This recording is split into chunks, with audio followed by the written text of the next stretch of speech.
I made a huge mistake. I mean, it happens, but I have gotten this question so much about how to fix this problem that maybe it was meant to be. So keep watching if you want to see how I fixed this problem. Also, if you want to see how to apply perfect Dixie Belle's Gator Hide to a stained top, keep watching for that too.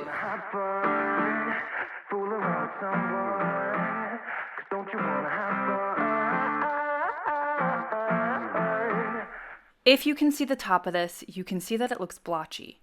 I made the mistake of thinking I was done and staining it and realizing that those little splotches are actually the finish that is still on the piece. So if you see this on your piece when you go to stain it, I'm going to show you how to fix it because this is a mistake and I made it, obviously. So what you're going to have to do is you're going to have to go over your piece again and sand it down. So I'm going to start with an 80 grit. I'm going to go with the grain and I'm going to make sure I get this finish completely off of here. I'm going to sand it because then I'm going to know that I got that finish off. So those areas that looked a little bit orange, those were still areas underneath that paint that I had taken off of this piece. And it was like sealer, little parts of sealer or the pre-existing finish. And I get this question a lot of why is it doing that? It's because you didn't take the complete finish off. It happens, clearly, because it happened to me. So what you're going to need to do is you're going to need to go over your piece with a sander. I'm using my 3x4 electric ray, but you're going to need to use an 80 grit with whatever sander you're using, and you need to sand down the entire top again.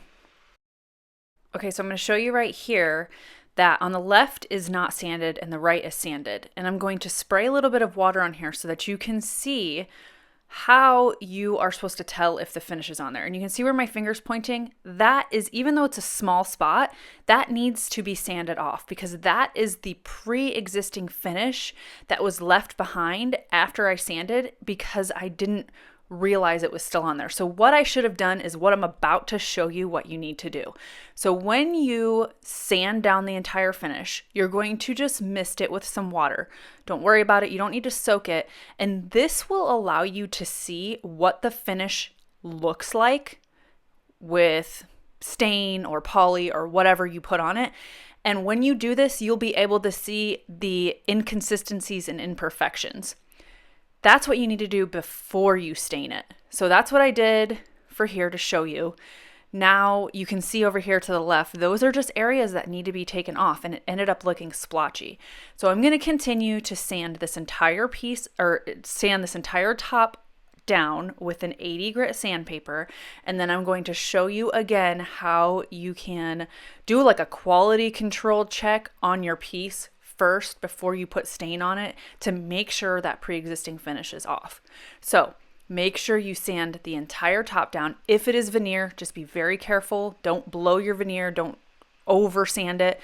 Just enough that you are getting all of those inconsistencies, that pre-existing finish off of there.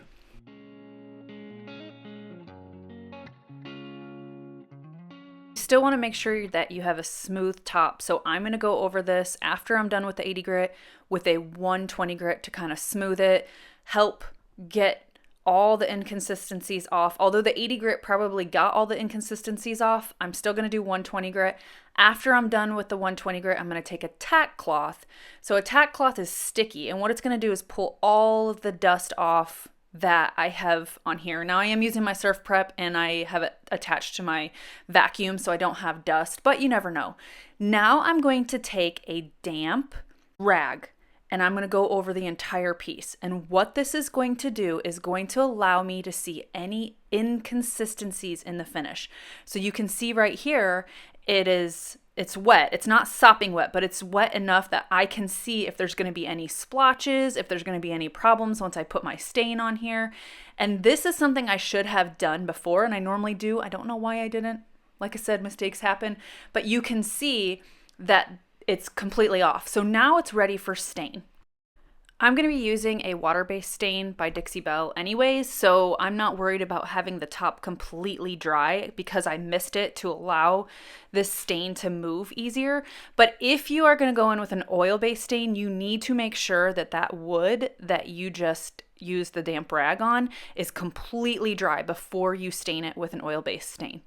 So I'm going over it with my water-based stain, and I'm going to go with the grain, and I'm going to use a application pad, and this looks so much better. I can already tell.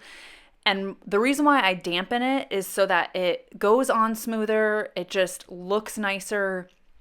And that way, when I move to the next section, that little transition line you're not going to see the transition line. It's all going to blend in because there's moisture on it.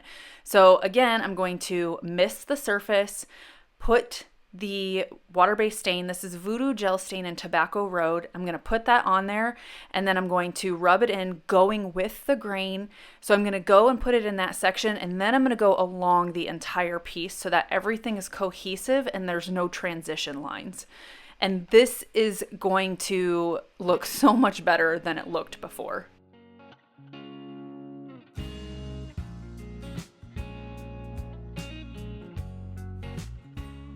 Okay, so let's take a look back. This was before when I had it and it looked awful. And next is after I fixed the piece and restained it. So this looks like garbage. This now looks beautiful.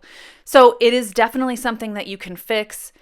Is it something that you want to always have to fix? No. But does it happen? Yes. It's not the end of the world. So now here's the stain. I'm going to wait for this stain to completely dry. It is a little bit wet in that little video. I'm going to take a tack cloth and go over it again because you never know. There may be fuzzies flying around in the air. So you always want to take a tack cloth before you put your sealer on and in between your sealer. And I'll show you that in a little bit. So this tack cloth is going to make sure that my surface is ready. I reuse this pan, and so I put tin foil into it as a liner. Then I'm going to be using Dixie Belle's Gator Hide. This is one of my favorite sealers for tops. I know sometimes people have issues with it, but this is my favorite way to put it on a stained top where it's flawless. So you're going to make sure you stir your Gator Hide, pour it in. You're going to make sure that your high density foam roller has enough Gator Hide on it. And then you're going to go with the grain, okay? So you can go back and forth in it. You're going to go with the grain. You can go forward. If you feel like you need to go back, you can slightly go back, but do not go in the other direction at this point. Also, don't use a ton of pressure. I always do 2 to 3 coats anyway, so if you do miss an area, it will be covered in the next coat or the third coat. It will be fine. So make sure that you are going with the grain, and I work in sections and then I go along the entire piece. So you can see how I worked in that section and now I'm going along the entire piece. You want to allow the top to dry for a few hours, and then you're going to take a super fine, this is a super fine rad pad, but super fine sandpaper, which is a 500 to 600 grit, and you want to kind of scuff a little bit. And what I mean by that is just go in one direction. So you're going to see how I sand. I'm not rubbing it and sanding it super hard. I'm just creating a little bit of a bite for the second layer of my Gator Hide. So I'm just kind of going across the finish. I'm not getting crazy with it. And then what I'm going to do is take that damp cloth and I'm going to wipe away all of the dust. And then I'm going to take a tack cloth again and get any extra dust off before I go over it again with my Gator Hide the same way that I did it the first application.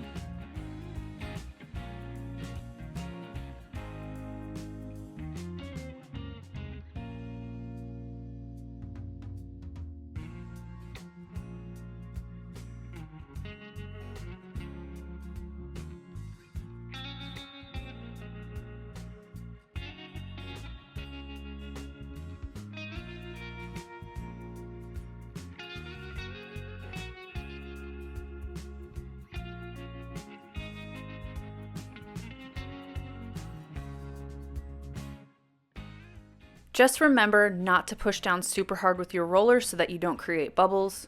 Just let it kind of do its thing, and this is dry, and here you go. This finish is now perfect, looks way better than it did before, and now it's protected with Dixie Belle's Gator Hide. There's no bubbles, there's no streaks, it looks phenomenal. So I'm much more comfortable with this product than what it first looked like. Okay everybody, so I know that that video wasn't a furniture remake video, but I get that question a lot, and it just so happened that I made the mistake, and so now I get to show you guys how to fix it.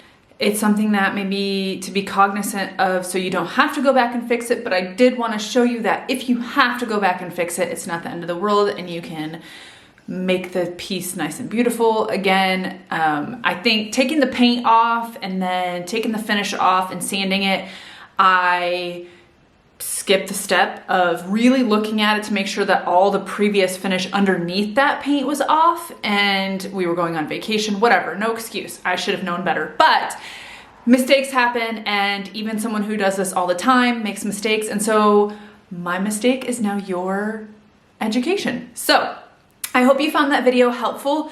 I will be back next week with my 10-minute Tuesday and a furniture flipping video. We did just get back from vacation. I wanted to put something out for you guys this week. I need a vacation from my vacation, if that makes sense. So next week, I promise we will be back on track. Thank you for being so patient with me, and thank you guys for watching. Again, I hope this was helpful, and I will see you guys later. Bye.